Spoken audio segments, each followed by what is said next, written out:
Produção, portas em automático, portão de embarque está no ar.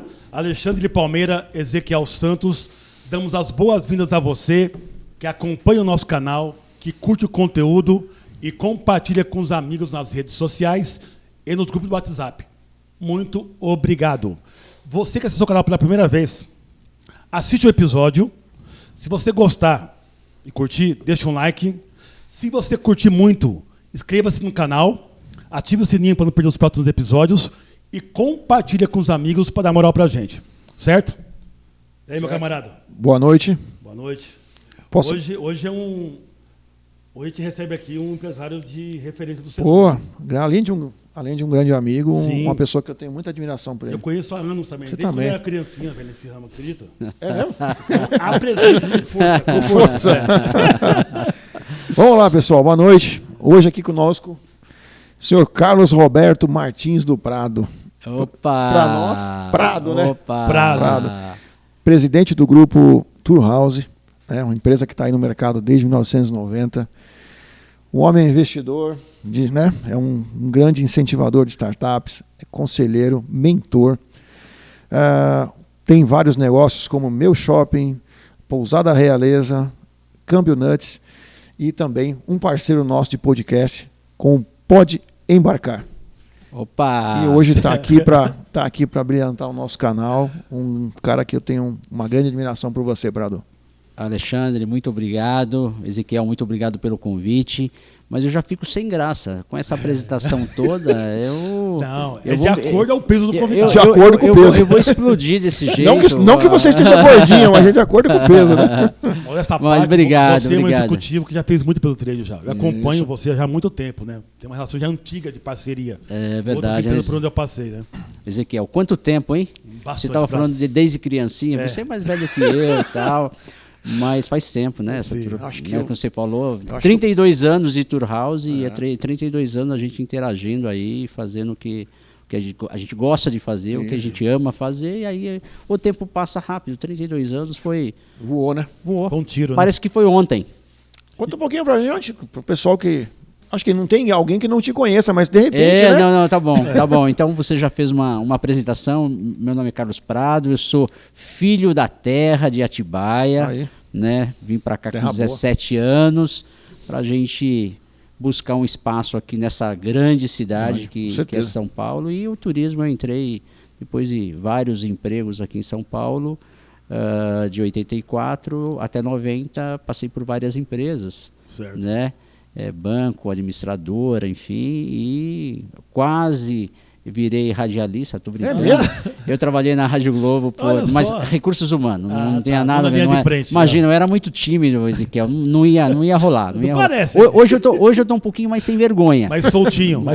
Mais soltinho e tal, mas, enfim, e até Banco Boa Vista, e depois chegando na Tour House. Em 1987 eu fui para Nascimento Turismo, né? Sabia, sempre tem uma história. Foi para Nascimento, então? A maioria não conhece essa história. Com 20 anos, o Eduardo Nascimento foi meio louco, me colocou como gerente financeiro administrativo com 20 anos de idade. Olha só que ousadia. E aí, com 24, eu montei a Tour House em pleno Plano Collor, né? Para quem não lembra do Plano Collor, foi aquele momento que o Collor e as Dona Zélia prenderam o dinheiro de todo mundo. Para quem é super jovenzinho e esteja nos assistindo, talvez nem tenha ideia do que foi, né? Confiscou tudo. Desapareceu o dinheiro da conta acordou liso. Foi difícil, né? Muito empresas quebraram, gente se matou, que eu lembro dessa história. Não, sem dúvida. Foi realmente... O mercado amanheceu sem dinheiro. Hoje, diante de todos os desafios que a gente tem, até que estamos relativamente bem diante daquele cenário de inflação de 30% ao mês, enfim, é um negócio... Maluco. É um negócio maluco. Muito bom. Não vamos falar de emitir bilhete com tablita, né? Mas tinha, né? Tinha. Você lembra disso aí, né? Que tinha que fazer a conversão pelas URVs, pelas não sei o quê, para poder emitir. Meu Deus do céu. Evoluímos muito. Cara. Estamos muito à frente. A Tour House é uma empresa que tem uma raiz corporativa, né? nasceu corporativa. Isso, Ezequiel. Quando eu saí da Nascimento, eu falei, não vou ser concorrente da Nascimento, né? Então, já nascemos corporativo. Então, foi uma primeira agência a falar de consultoria em viagens em 1992. Nascemos em 90, 92 a gente já falava de consultoria, né? Eu tinha um sócio que era de empresa de consultoria, então ele trouxe essa mentalidade e a gente implementou e foi aí um diferencial logo no primeiro momento, né? Então, e isso caiu e a gente foi ganhando contratos e fomos. E aí em 96, como a demanda também era grande, 6 anos depois nós já tínhamos a Tour House Eventos como uma unidade apartada da operação, né? No entanto que hoje a gente continua, né? O Mota, meu sócio no corporativo, e o Matheus, nosso sócio em eventos. Então porque são coisas diferentes. Sim. Então temos que ter especialista diferente em cada unidade de negócio, porque senão não vai entregar super bem para o cliente. Então, mas iniciou disso, esse grande desafio aí, mas de fato foi sempre no corporativo. Lazer a gente tem algumas coisas, mas nada muito expressivo. O volume maior, 95% é eventos e corporativo. Né? Então, a gente tem a iTrip também, que é uma unidade, mas também é viagens corporativas, uma plataforma de viagens corporativa. Na apresentação, a gente também, nessa pandemia, surgiu a Motivia, né, que é uma empresa de brindes para presentear, reconhecer e presentear colaboradores, enfim, quem quer que seja, porque na pandemia o cliente parou de comprar tudo. Falou, o que o cliente está comprando? Está comprando brindes, está comprando kit, está comprando isso para fazer os eventos virtuais. Então, surgiu a Motivia e ela está indo super bem. Bom, e já vamos fazer um spin-off dela também nos próximos meses aí. Então, super. E também sempre no B2B, né, que é o nosso expertise, e vender mais dentro do mesmo aquário que a gente tem, né? Seria desenvolver novo produto, novo mercado? Não, então novo produto no mercado antigo, que fica mais fácil da gente apesar que hoje a gente já tem muitos clientes que não são do guarda-chuva da Tour House, já são outros clientes que estão comprando da Motivia também, então isso é fantástico. Aliás, Matheus Sena, Alexandre Mota, aquele abraço, hein? São dois executivos que eu conheço há muito tempo. Você realmente está bem estruturado nessa parte aí, viu? Não, sem dúvida, os meus sócios são fantásticos. O Matheus está há 27 anos com a gente e hoje é sócio, e o Mota está há 12 anos conosco também, como agora sócio também. Então, o time é bom. O time, a nossa espinha dorsal, onde fala, a gente tem um time tão bom que pode vir uma pandemia que a gente enverga, mas não quebra. E sabe o que é? Eu já falei isso aqui no canal algumas vezes, eu falo de novo.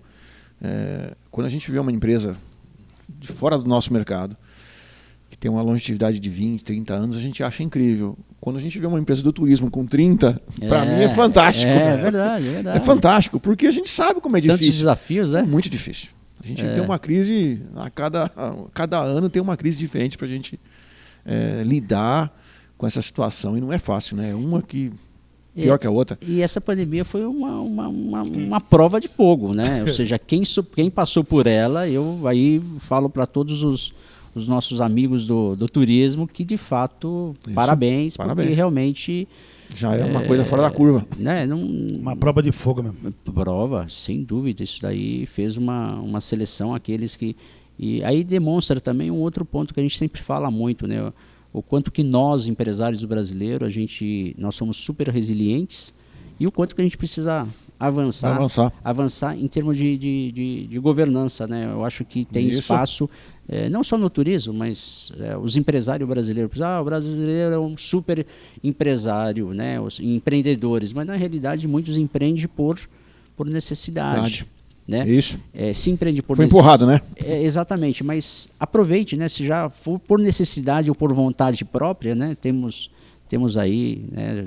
Se me permite fazer um jabá aí, mas um jabá que é nosso, na realidade, o Sebrae, né? Para quem não conhece, o Sebrae ele tem uma estrutura muito boa para orientar jovens empresários, empreendedores a gerir melhor o seu negócio e, obviamente, a sobrevivência ou a passagem do primeiro ano, do segundo ano como empresário é super importante com o trabalho acompanhado pelo Sebrae. Então, que a gente sabe que é uma fase muito difícil.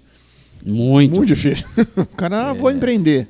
Então, você sabe que, né, como a gente diz, né, nada como um dia depois do outro, né?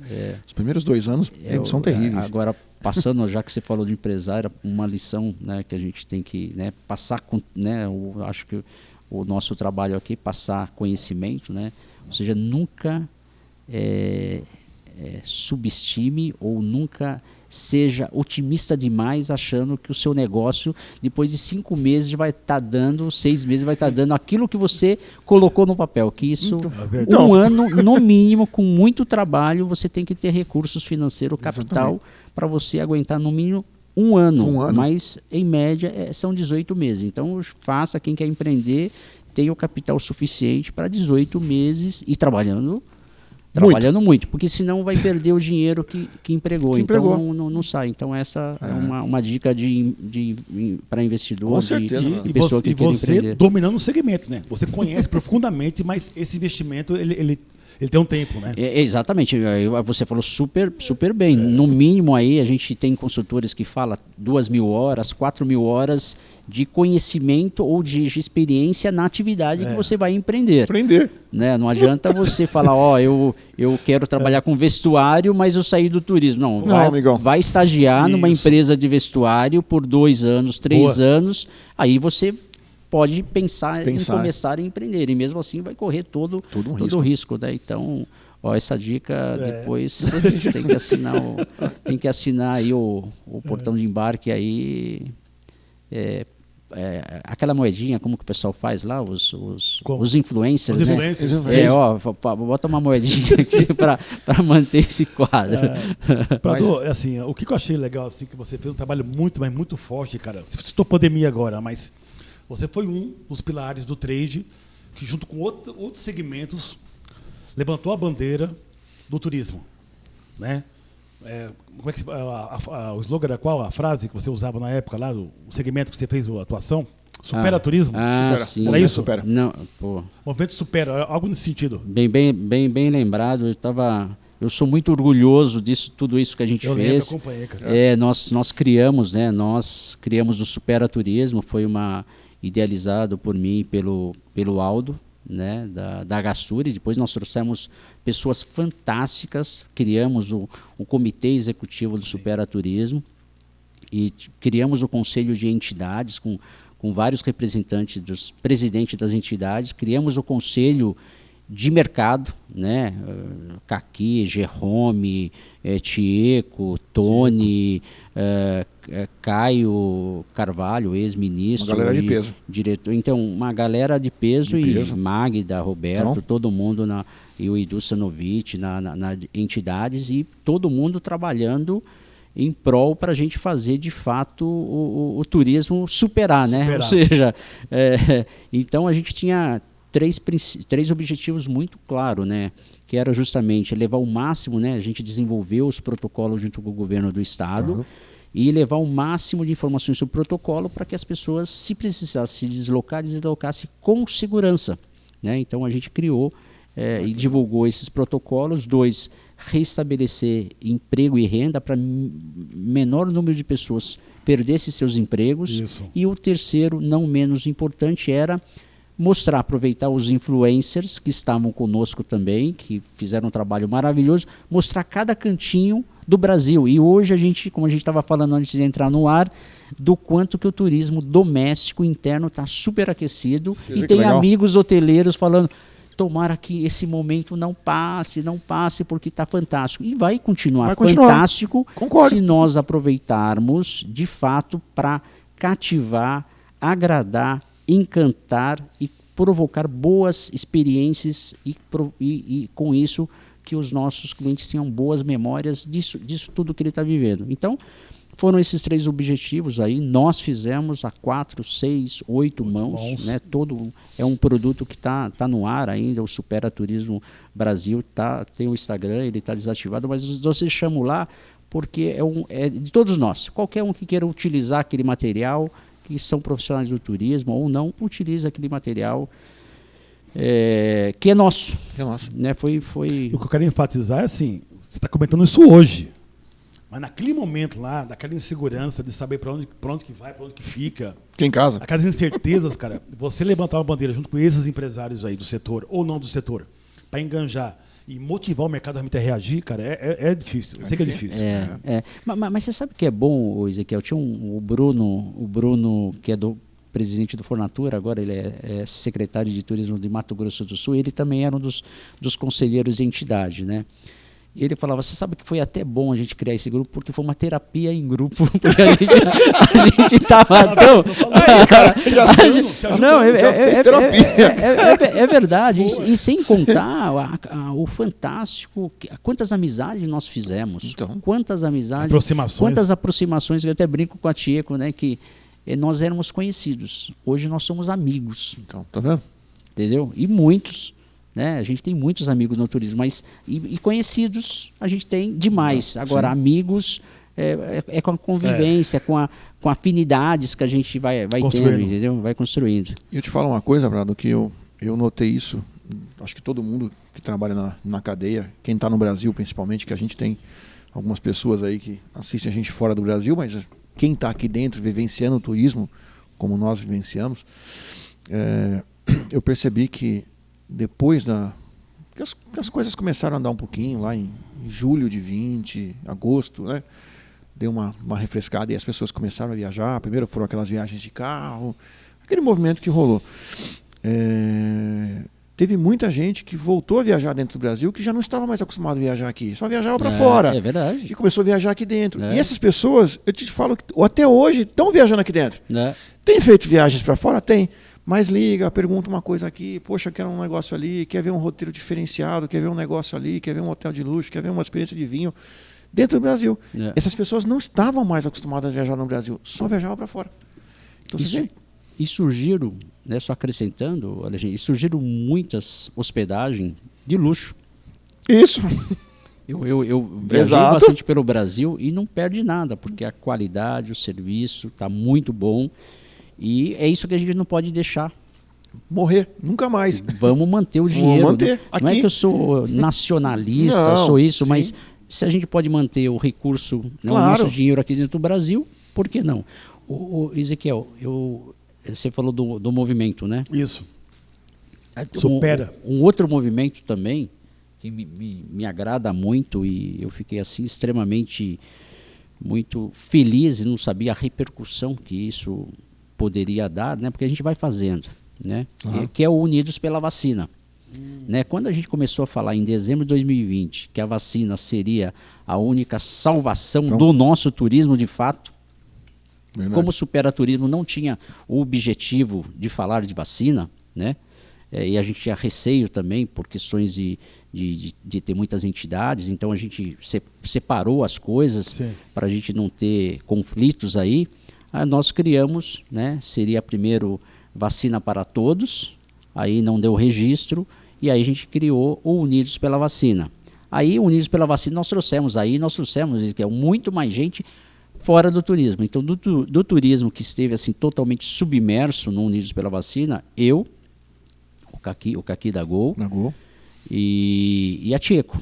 Né? Então, e junto com a Luísa Trajano, junto com o Walter da Suzano, o Piponzi da Droga High e Drogazil, enfim, o pessoal da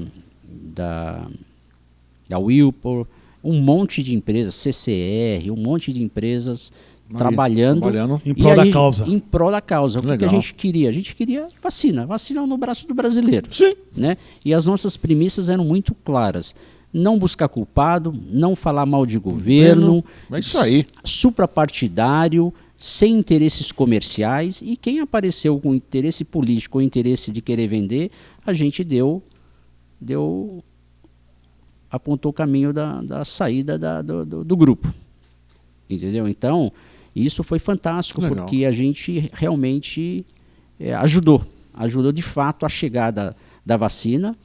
E também foram mais de 54 milhões de equipamentos e utensílios doado para 4.069 municípios que receberam caixas térmicas, câmaras frias, que a gente estava muito preocupado com a chegada da vacina da Pfizer, que exigia Você lembra disso? Exatamente, uma conservação em baixa temperatura. Então a gente correu e 4.069 municípios foram contemplados, que representavam mais de 2.500.000 itens e mais de 54 milhões de reais em doações. E a Turhouse, além de eu estar submerso lá trabalhando na frente das prefeituras, na frente da vacina, ainda a Turhouse ainda sobrou fôlego. A gente, na minha grande Atibaia ali, Piracaia, Bom Jesus, Nazaré, Joanópolis, Atibaia, Bragança, a gente fez doação, né? A Turhouse fez a doação mesmo estando muito machucada, porque eu acredito que a gente, quando a gente é voluntário, quando a gente doa, a gente pensa que a gente está doando, mas a gente está recebendo muito mais do que está doando. Isso. Então é isso. Para mim, vai ficar ali no canto? Não vai ter uso para mim. Por que eu não vou dar? A prefeitura deu um pico na prefeitura de Bragança em termos de mortos lá e de internados. A prefeitura falou, eu preciso de mais 13 leitos. Fizemos uma vaquinha lá no condomínio, não conseguimos os 13 leitos de UTIs para eles, mas nós conseguimos 9.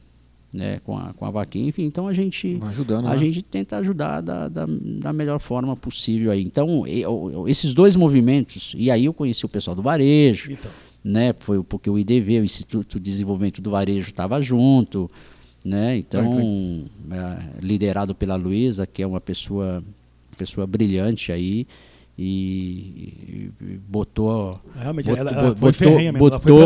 o nome dela, vamos até setembro, e de fato setembro a gente estava com 55% de pessoas, de brasileiros vacinados com a primeira dose, e eu acompanhava isso semana a semana, as chegadas às vacinas, o quanto que estava vacinado, o quanto que estava em estoque, né, para ver se a gente tem. Aí a gente utilizou, né, todos os network de todos os empresários que estavam, as empresas chinesas para ajudar no contato o pessoal o contato da Pfizer, enfim. Então foi um trabalho assim fantástico e zero ruído com o governo, porque a gente trabalhando ali junto com o Ministério da Saúde, ajudando, porque o nosso grande medo era que o Covid entrasse nas favelas e dizimasse, né? Então, trabalhando com a CUFA, trabalhando com as 10 favelas, enfim. Então, como comunicar, como alertar o pessoal, como falar o idioma do pessoal, né? Como diz lá o Ataído, o favelês e o asfaltês, né? Ou seja, que não precisava ter essa diferença, mas tem a diferença. Sabemos que tem, infelizmente tem. A gente precisa comunicar de uma maneira mais assertiva. Então, mais uma vez, as pessoas maravilhosas que eu conheci nessa caminhada, já valeu a pena todo e qualquer esforço de trabalho que a gente teve nesse momento crítico, né? Foram... Mais essa crise do turismo. Foram 10 meses há quase um ano de Unidos pela Vacina e 1 ano e 8 meses, 1 ano e meio do Supera Turismo. Fantástico. Em algum lugar, teve um evento, comemoração sobre esse segmento aí que vocês fizeram? Foi o Scal que fez um evento? Você foi homenageado nesse evento? Foi isso? Sim. Não, aí teve uns loucos aí que me indicaram como personalidade do ano aí, justamente por causa desses dois movimentos, né? O Ari, o Walter, enfim, o Luiz Miranda, eles estavam no Unidos pela Vacina, eles viram o quanto que de fato a gente trabalhou coladinho lá com o Grupo Mulheres do Brasil, que foram fantásticas também. Então, com a liderança da Luísa, com uma outra amiga nossa lá de Belo Horizonte, que foi a nossa grande coordenadora, mas a gente dividiu em grupos e cada um atacava uma frente. Legal. E foi fantástico. Terminamos agora os relatórios de doações, terminamos o mês passado, porque a gente tem que arquivar tudo, auditado pela Ernst Young, enfim, para não ter problema, porque teve muitas empresas envolvidas, né? Claro. Então, bancos... Transparência total. Isso que é bacana. Tem que ser assim.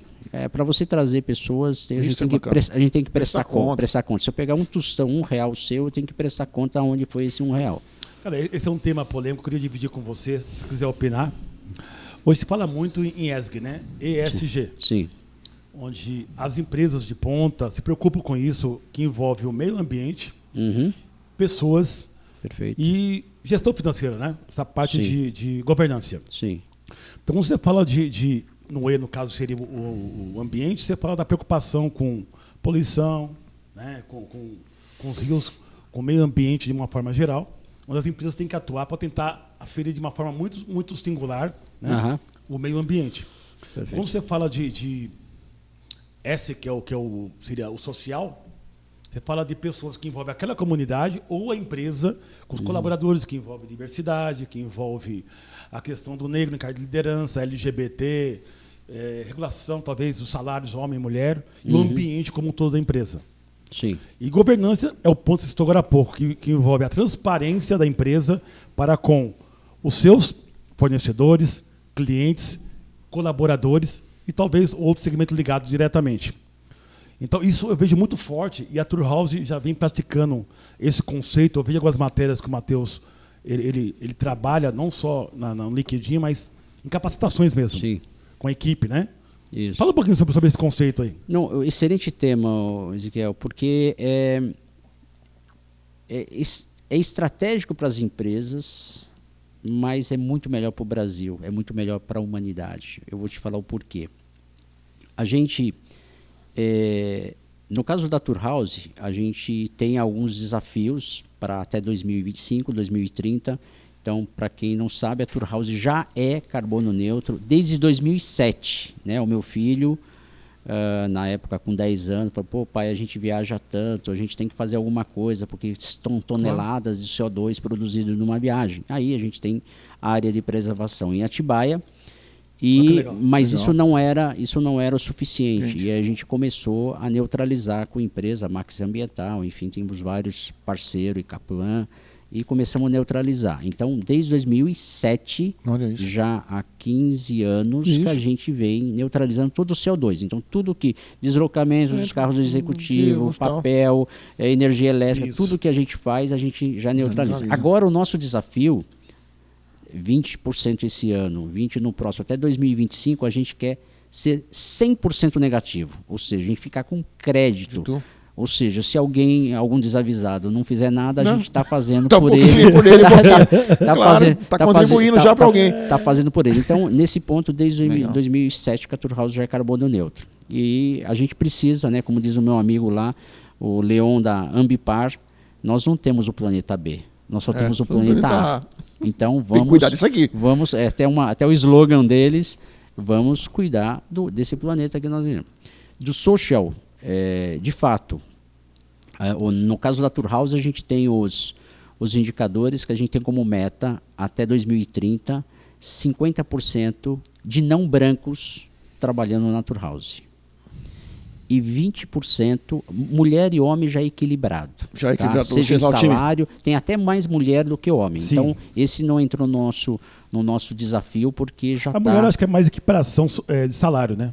O tema que não, lá na Turhaus, homem e mulher ganham a mesma coisa. Não tem essa distinção. Se tem o cargo de diretoria, tem o cargo de gerência, o salário é o mesmo.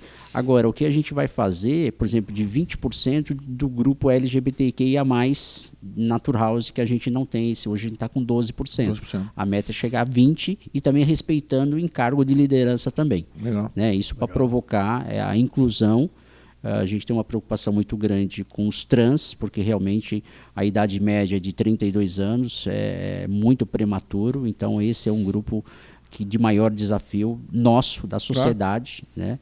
Como diz a minha esposa, que é psicóloga, você não escolheu nascer homem, você não escolheu, eu não escolhi, nós nascemos assim, então não é sem vergonhice, não é nada disso. Então a gente, porque tem algumas pessoas que acham isso. Então, para aqueles que têm dúvida ainda, ninguém escolheu nascer mulher ou escolheu homem, assim como o gay também não escolheu, o trans também não escolheu, ele nasceu, simplesmente ele nasceu assim. Então 20% dentro desse grupo que a gente quer trabalhar. Então esses são os indicadores da Tour House. E legal. Aí a gente faz, aproveitando aí o seu convite, fazer um grande apelo para as empresas, né, que a gente tem, que de fato não é só o social, né? Tem muitas empresas que eles fazem a inclusão, mas na realidade, quanto mais você conhecer o grupo, mais você vai ser mais aderente para vender para esse grupo. Com certeza. Claro. Entendeu? Então, se ele não tiver o lado de filantropia, seja inteligente. Isso. Conheça os diversos grupos para você ser mais assertivo na hora de desenvolver um produto ou um serviço para aquele grupo. Muito bom. Simples. Entendeu? Então, simples assim. É simples assim. Não, simples assim, gente. Tem. Entendeu? E de governança, o G da governança, eu acredito, né? A gente... Vou te interromper um minutinho. Pois não, você é o dono do programa. A sua visão em relação à Tour House, porque a Tour House, para mim, é um case importante. Já falamos Tour House aqui algumas vezes aqui no programa, né? Já, bastante. Teve até o Igor, que hoje também. É ICI, teve aqui. É o Igor, grande, boa. muito querido. Então a Tour House ela tem um papel muito forte no trade nesse conceito de transparência e governança. Como você já foi presidente também da BAV e de outros segmentos, eu queria uma visão sua sobre o mercado hoje, desse conceito. O mercado, eu vejo da seguinte forma, Ezequiel. O dever das associações é de trazer o máximo. Quando eu estive à frente da Abracorp, eu trouxe o IBGC, trouxe um monte de conselho para trazer, de fato, como que seria introduzir uma boa governança. O que está dentro disso? Os 4 princípios básicos de uma boa governança que a gente coloca. Transparência, né? Responsabilidade corporativa para levar a longevidade da companhia, prestação de conta e equidade, né? Ou seja, dar chance para os diferentes chegarem lá na frente, certo. Né? Ou seja, não importa, eu até brinco, eu sou baixinho, o Ezequiel é alto, mas eu quero assistir o jogo também, e aí tem uma cerca. Tem uma cerca. O Ezequiel, ou ele empresta a costa dele para eu assistir o jogo, para subir no ombro dele, ou ele vai arrumar uma caixinha para o Prado subir na caixinha e assistir. Isso chama equidade, não é igualdade. Isso. Igualdade é uma outra. Até eu falo muito das mulheres, né, da questão da equidade, de diferença de salário, como você falou, eu acho uma tremenda. Mas antes de chegar na igualdade de salário, a gente precisa promover equidade para que as mulheres cheguem lá. Sim. Eu acho uma tremenda de uma injustiça, como também negros ganharem menos que os brancos. Eu acho um absurdo, uma aberração. É verdade. Né? Eu fico até indignado, fico até gaguejo com essa situação. Quando eu trago para o lado desse ponto aí que você fala do negro, o que me preocupa também, assim, que é um tema muito relevante no mercado também. Autoliderança, negros em cargos de alta liderança, por exemplo. É pouco que você vê no trade também. Pouquíssimo. É uma pena. É uma pena. Concordo. E é algo que a gente tem que trabalhar, Ezequiel. Você, como é um executivo do setor, você, o Reifer, eu gostaria de ter um monte de gente, citar um monte de nomes. Que bem sucedido, a gente tem esse dever, a gente tem que fazer e dar condições para que outros cheguem. Né? Eu tenho o meu CFO lá é negro e nós trabalhamos para que ele chegasse nessa posição. Bacana. Então, eu acho que a gente tem que trabalhar, porque nós somos 53% de negros no Brasil. Então não faz sentido a gente não ter assim, já vai num grupo de bate-papo, um grupo de amigos, a gente vê poucos negros. Sim. Isso tem que mudar. Tem que mudar. Eu até brinco, né? Eu falo, a minha bisavó era negra, né? Filha de escravizado. Então, eu até brinco, um dia abri eu fiz a minha composição genética. Ah, que legal. Né? Eu tenho... esquece os europeus, o lado europeu que todos nós temos. Alguma coisinha. Mas pegando nigeriano, tenho 5,5% de nigeriano, eu tenho 20% de norte da África, enfim. E todos nós brasileiros somos um caldeirão étnico. É isso, lógico que é isso. Agora, para que vai ficar fazendo diferença de uma coisa da outra? É uma estupidez. Desde que sem tamanho. Sem tamanho. Graças a Deus, por exemplo, os meus filhos, E tenho certeza que os meus netos, hoje o pessoal está aí, cada dia, e tudo aí? Certo. O outro dia, não sei quem estava comentando, o meu amigo veio assim todo preocupado, falando que ele era gay, e aí o pessoal, os amigos, e aí? Qual o problema? Qual o problema? E ele estava com puta medo de ser rejeitado, tal, etc. Então, é isso daí. A gente tem que caminhar. E falando de governança desses 4 princípios, aí eu estava falando da Abracorp e tal, que eu estive lá como presidente, a gente trouxe as melhores práticas, né? Só que uma associação é composta de muitos associados. E os associados, ele tem livre arbítrio para gerir a empresa dele. O que a gente prega é que ele siga rigorosamente compliance com as leis do nosso Brasil, pagando os impostos direitinho, enfim. Então, todo mundo fazendo o jogo direitinho, respeitando a regra, eu acho que fica muito mais saudável e sem jeitinho. Inclusive, reforçando a sua teoria, que eu acho que é a correta, muitas pessoas falavam, comentavam comigo durante aí ainda o ano passado, que foi um ano que acho que ficou muito mais latente isso daí. Muita gente saiu das agências de viagem, abriu sua própria agência em casa, sua MEI, sua não sei o quê. Não sei o que, o mercado prostituiu. Eu falei, não, gente, o mercado não prostituiu nada. O mercado sempre teve dessa forma, sempre existiu essa questão. Na época chamávamos de freelance. Hoje não é mais um freelance, ele é um MEI. Ele atende em casa. Ok, se ele também pagar os impostos dele, atender direitinho, qual é o problema? Não tem problema nenhum. Não tem problema nenhum. Ele vai estar trabalhando na casa dele, ele é um MEI dele, ele tem seu registro, ele atende, ele é responsável pelo que ele faz. Se ele é responsável e paga tudo certinho, qual o problema?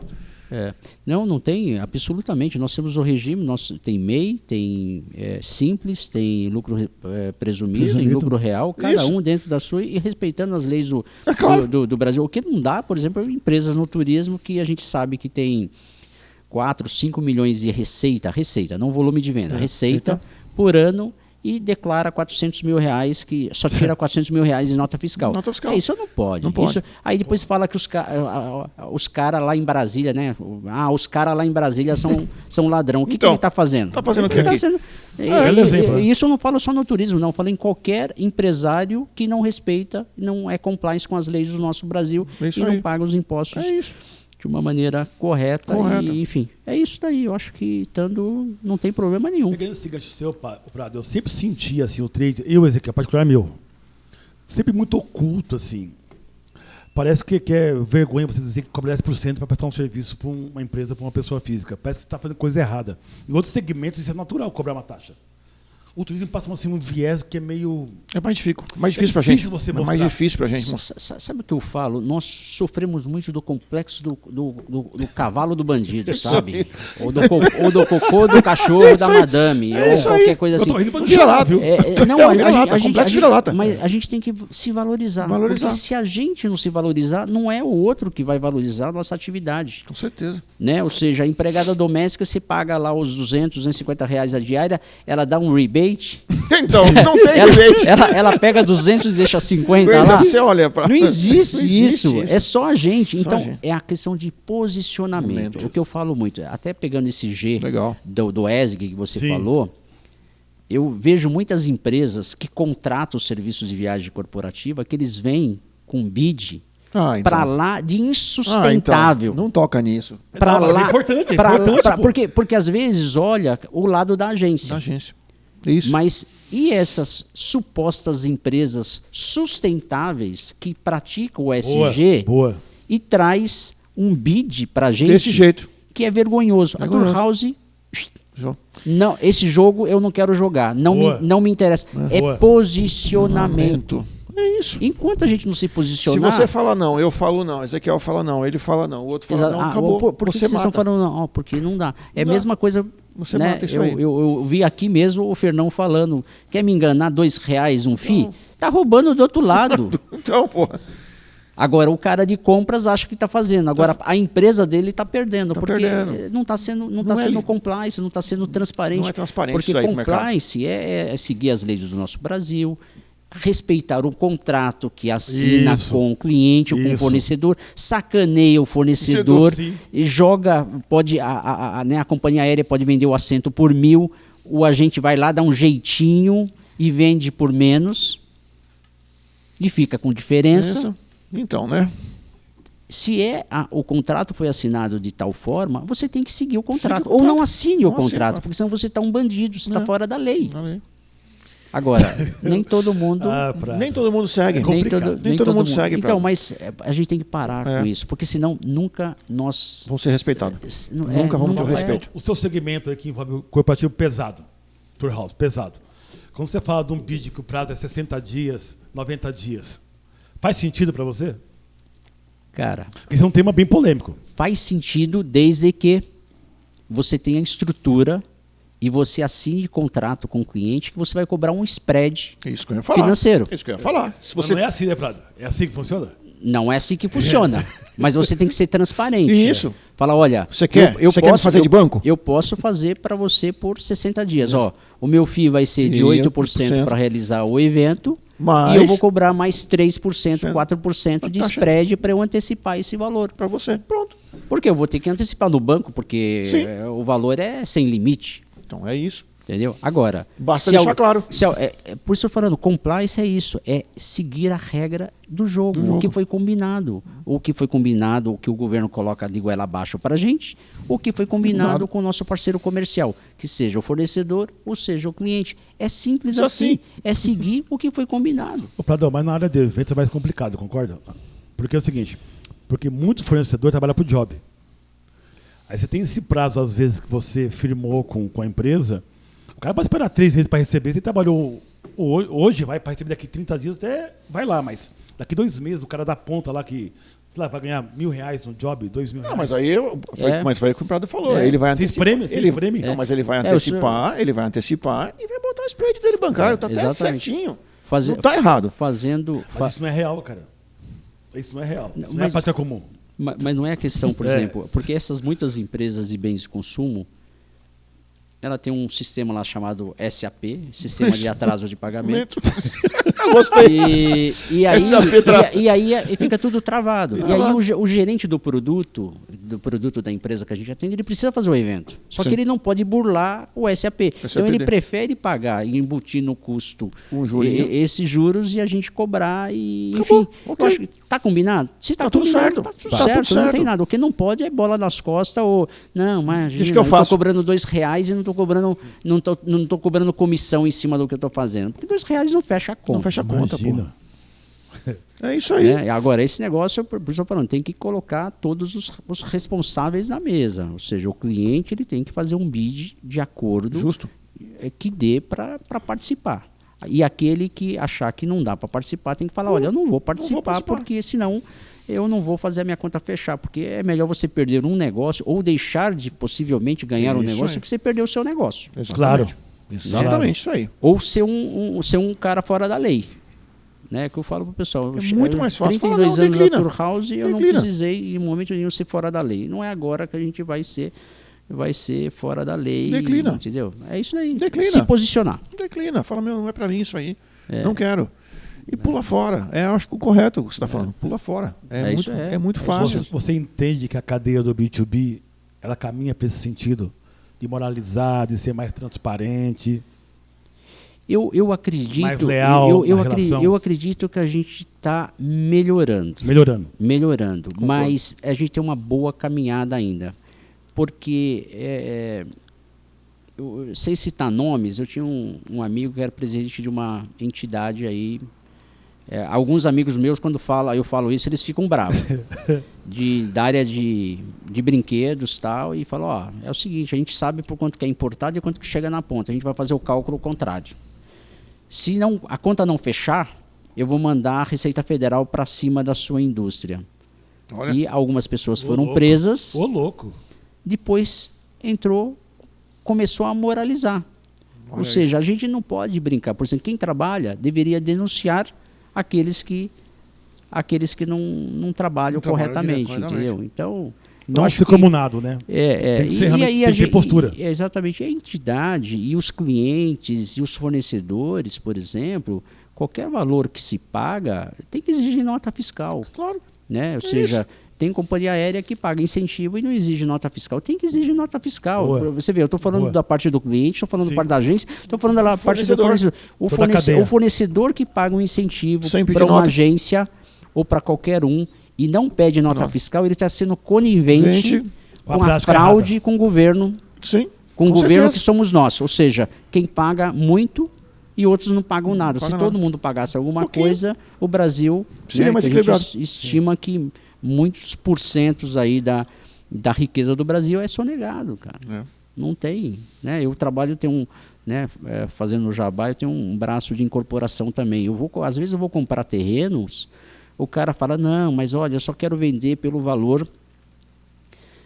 que eu paguei. Você não vou ter um ganho imobiliário grande. Olha. E aí eu falei, tá bom. Não faço o negócio com você. Então. Simples assim. Ou chega com nota ou sem nota. Então. Com nota. Com nota. Com nota. Não vai ser sem nota. Não tem, gente. Você compra um carro sem nota? Não compra. Cara, não tem jeito. Não tem com como. Nota ou sem nota. Então esse negócio não tem que nem essa pergunta idiota. Quem é dono de estabelecimento ou quem é consumidor... Fala, eu quero a nota, não me pergunte se eu quero a nota. Pronto. Então, cara, eu acho que a gente tem que evoluir e se a gente começa a exigir, nós consumidores, quanto mais exigir, as empresas... Os empresários têm que entrar. Exatamente. Tem que entrar, ou seja, nós podemos ser fiscais aí. Você entende que o faturamento tem uma tendência de cair no Brasil? E o cartão de crédito assumir? O falo do corporativo, vai. Sim.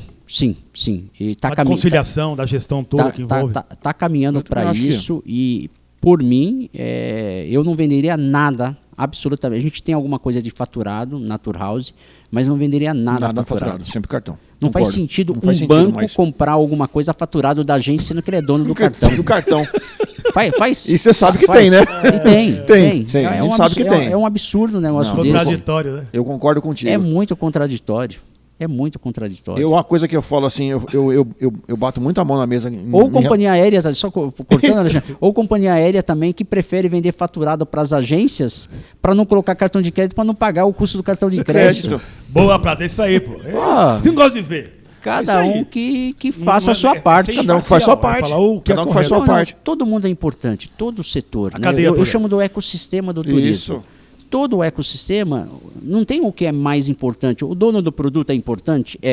A distribuição, nós somos extremamente importantes, porque certeza. eu duvido que ele tem capacidade de vender tudo, com raras exceções, que a gente sabe que tem hotéis que a venda dele é direto, mas a grande maioria utiliza o intermediário. E queremos companhia aérea saudáveis, queremos hoteleiros saudáveis, queremos mais parques temáticos, locadoras, enfim. O ecossistema tem que estar bem. Foi o que nós discutimos muito no Supera Turismo. O ecossistema estava unido para superar. Então lá não tinha... Tem que ser senador, né? Então, e vamos ver se a gente continua. Eu sou tô muito confiante de que a gente vai continuar unidos. Uma coisa que eu vejo muito assim, e acho que agora com essa vinda de tantos cartões VCN, né? Virtual Card Number aí, para quem não conhece. Aliás, me chamaram a atenção num dos episódios que a gente fala muitos termos técnicos aqui e não dá tradução, né? É verdade. Agora com a entrada de tanto cartão virtual para as empresas, para todo mundo usar, para bancos estão oferecendo, eu acho que já passou da hora das empresas fornecerem cartões de crédito para os seus funcionários, para os seus viajantes, quando vão à viagem, porque é um dos grandes motivos, aqui nós não temos cartões de crédito para funcionário. Então tem que faturar o carro, tem que faturar o hotel, tem que faturar aquilo. Diárias e os extras também. Então, né? Isso aí chega um momento que fala assim, gente, já deu, né? Já deu. Hoje você tem uma plataforma, você consegue emitir cartão para todo mundo. Gente, é tão simples isso. Sabe o que eu acredito, Alexandre? Isso precisa evoluir. Eu acredito o seguinte, quanto mais... Isso é uma coisa boa, eu não sou só de falar mal, não. É uma coisa boa que o Paulo Guedes e o governo fizeram foi realmente fomentar mais a abertura de fintechs, etc. Concordo. Então eu acredito que essa questão da fintech vai evoluir, que essa geração de cartão no turismo vai sair da mão dos grandes, desses bancões, isso, e vai migrar para outro, porque o que acontece de muitas empresas, elas não terem crédito. Sim. Isso. Né? Concordo também. Eu falo pela Tour House. A Tour House tem um crédito guarda-chuva. Tá. Dentro desse crédito guarda-chuva a gente tem conta garantida, tem cartão de crédito, tem carta fiança, a gente tem tudo. Os iatas da E vida. o cliente tem a mesma coisa. Se ele utilizar muito para cartão de crédito, acaba tomando o limite dele de outro lado. Seca a fonte do outro lado. Então, precisa ter mais... Flexibilidade. Mais empresas, instituições financeiras que sejam nichadas. Por exemplo, a gente tem, né, começamos aí 2 anos atrás, a EFX, né? A gente, que é a FX Finance, eu sou um dos sócios investidores lá também. E a gente quer trazer cada dia mais soluções para o turismo. E no próximo ano a gente quer entrar, por exemplo, com câmbio parcelado em dólar travado. Sim, você é bom, hein? Travado. Que legal. E também trazer novos produtos para ajudar, fomentar de fato o ecossistema do turismo. Principalmente mais que tem mais fragilidade é a distribuição, né? Porque os grandes companhias aéreas têm limite, os grandes hoteleiros têm, mas a distribuição é... Agora, aí vai o recado. Para ter isso daí com banco, nós precisamos estar compliance. Não adianta ter lá 100 mil reais em emissão de nota fiscal e querer e não dar lucro nenhum e querer chegar no banco e falar essa é uma outra dica de governança. Ou seja, não precisa ter um balanço auditado, não precisa isso no primeiro momento, mas um balanço conciso e mostrar que você está dando resultado. Aí o banco vai... Começa a te olhar diferente. Exatamente. Claro. Então você tem que se cuidar. Dentro desse conceito que você aplicou aqui, Prado, quando se fala em crédito para o turismo, ele é muito tênue, né? Depende muito do momento econômico, porque a gente percebe que, tipo a pandemia mesmo. Ferrou. Acabou. Ferrou. Sabe, empresas até que tinham respaldo financeiro, falei em baixa parte de crédito no mercado. Medo, risco do segmento. Sim. Não, travou. Para Tour House também. Então, travou. Para muitas empresas... Tem histórico. Tem histórico, mas travou. Aí entra os patrocinadores. Isso. Patrocinadores para não deixar, como vários amigos fizeram a mesma coisa. Entraram com dinheiro próprio, dinheiro de família, ou fizeram aval. Aval para segurar. Né, deram garantia de imóveis e tal para conseguir alguma coisa. O governo ajudou um pouco nessa questão do Fungetur, do FGI e tal, que também acabou... Foi importante, uma ação importante. Esse foi um trabalho interessante das associações aí que a gente, né, do G20, né, que a gente se uniu bastante. Eu estava na Abracorp nesse momento e recentemente aí o PERSE, né, que programa especial de socorro às empresas de eventos, que a gente acabou colocando os quinais das agências de viagem e os quinais também dos... Né, que, por isso que eu falo que nós precisamos ter uma bancada forte em Brasília lá, que depende do turismo, porque isso daí, né, foi um deputado lá do Nordeste que ele é promotor de eventos, botou a causa debaixo do braço porque ele estava... Foi para cima. Que ele precisava disso, né? Não vou falar o nome dele porque está em período de eleitoral, então, mas ele fez um belo trabalho. Agora, quanto mais gente do turismo sentir as nossas dores, lá na frente a gente vai sentir a diferença. Exatamente. Bom, eu quero te perguntar agora sobre o Pode Embarcar. De onde que veio a ideia do conceito e tal, do canal? Qual que é o propósito do canal? Então... Lembrando aqui, não é concorrência. Não é concorrência. Fique bem claro, hein? Parceiro. O Pode Embarcar, na realidade, a gente foi o nosso departamento de marketing lá, que já era um projeto que até um dos influencers que trabalhou com a gente no Supera Turismo falou, pô, Prado, eu precisava criar um podcast da Tour House, ficaria legal, etc. E a ideia é justamente trazer pessoas que compartilhem conhecimento para que a gente fomente mais o turismo. Não é para Tour House, é para fomentar o turismo. É para mostrar, e não somente pessoas do trade, mas como pessoas fora também, executivos bem-sucedidos de outros segmentos, que ele venha a falar que o turismo é importante, como... Né? Nesse livro, a Luísa Trajano fala o quanto que o turismo é importante. Amigos meus do setor financeiro, donos de banco também, falando o turismo é importante para a economia brasileira. Show. Entendeu? Então, pessoal de varejo, de fato, o turismo bem trabalhado é uma potência para o turismo. Então, o Pode Embarcar veio com esse conceito, né? Com esse conceito. Então vai ter pessoas do trade, vai ter pessoas também executivos fora do trade para compartilhar conhecimento. Legal, e gerar conteúdo aí, que é uma forma da gente apresentar a empresa. Sim. Tá certo? Sim. Quanto mais conteúdo a gente gerar, e a gente quer ser de fato vanguardista aí nas coisas que a gente faz, e é do ano que se recebe. Eu já falei isso no começo. E eu estou assistindo, tá bacana. Esse sentimento seu é o nosso também. Nós temos um viés muito pautado inicialmente no trade, porque a ideia era dar voz a empresários, a base também, né, do turismo, que atua em nichos, para vir aqui se apresentar e falar daquele segmento específico. Porque o turismo é muito rico. Sim. É muito, tem várias frentes. Então, assim, a gente está curtindo esse momento, aproxima a gente de empresários como você também, que a gente talvez não tinha tanta aproximação, né? Bacana. E agrega valor para quem está ouvindo a gente, o B2B e o B2C também, né? Isso é muito legal. É um outro tipo de mídia, né? É um outro tipo de mídia. É uma mídia mais nova, diferente, mas é legal, porque...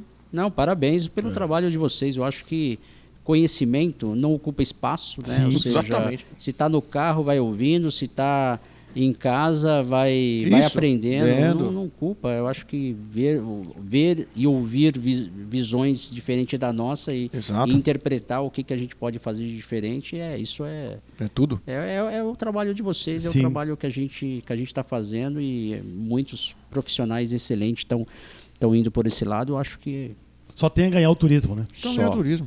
Turismo forte. Só tem a ganhar. Um turismo forte com certeza vai empregar muita gente, vai trazer recursos para muitas cidades. Você está curioso para saber? Então, eu tô olhando ali essas coisas. Pessoal, tira a mão. Pessoal, tira a mão. O pessoal tá curioso. Primeira mão, aqui. né? Isso é primeira mão, isso aí.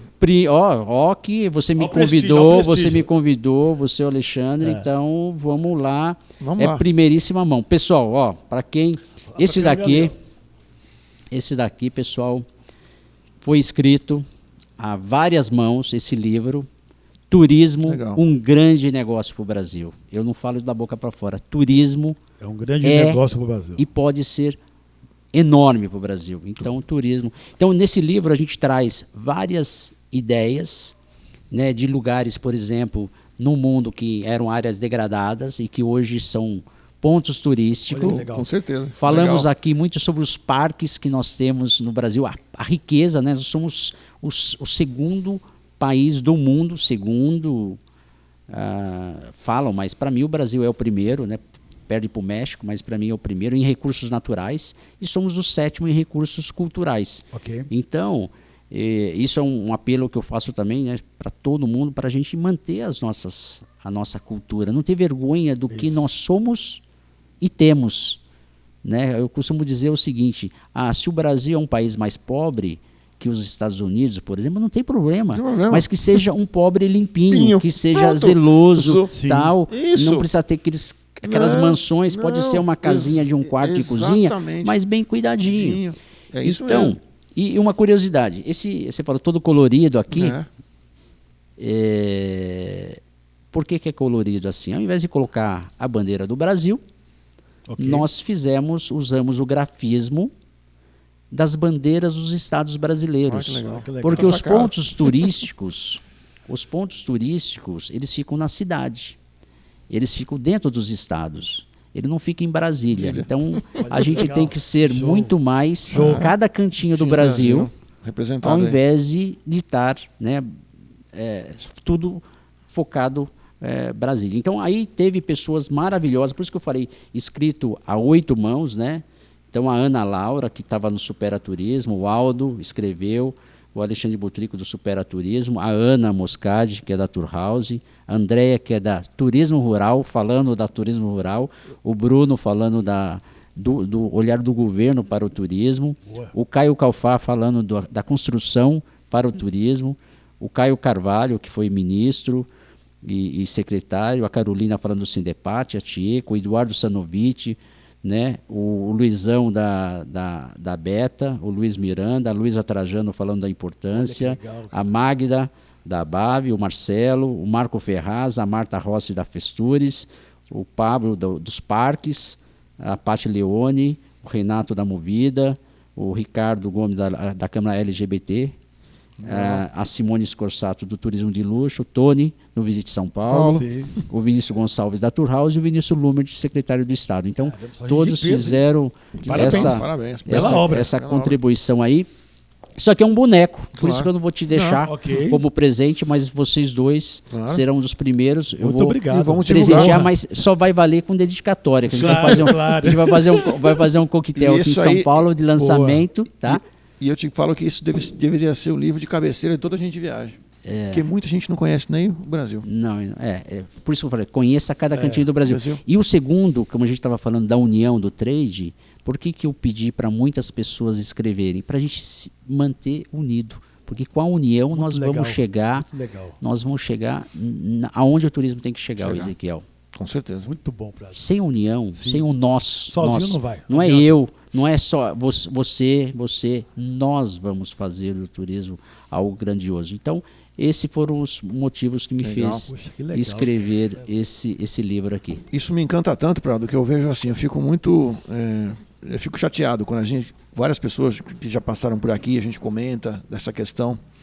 E eu venho percebendo, eu estou com quase 35 anos já de turismo, e a gente sempre vem escutando a mesma coisa. A cada ano que passa, o Brasil vem recebendo menos turista. E a gente olha alguns destinos próximos aqui da gente, e os caras ainda lá em cima, nadando de braçada, e com tanto recurso natural que nós temos, com tanta beleza. Uma potência, né? Eu acho que falta realmente assim, um pouco de vontade geral. Vontade do governo, vontade dos destinos, vontade de quem organiza, vontade geral. Diz assim, não, peraí, vamos deixar esse turista aqui e vamos trazer gente de fora.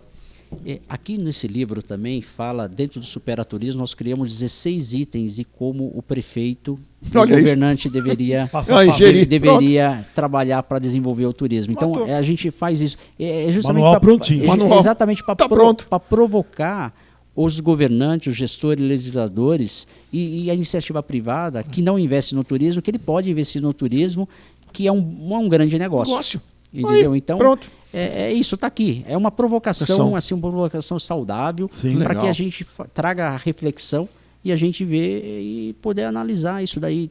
Temos tudo. Temos tudo, cara. E concordo com você, a gente precisa não é de um plano de governo. Infelizmente, hoje a gente não tem nem plano de governo para o turismo e nem muito menos plano de Estado. Isso, não temos nada no momento. Né? Então, a gente precisa fazer um plano de Estado para o turismo. Né? Ontem eu fiquei muito feliz que teve uma candidata que teve em Aparecida do Norte e falou que ela vai investir em turismo, ou seja, ela vai promover o turismo interno.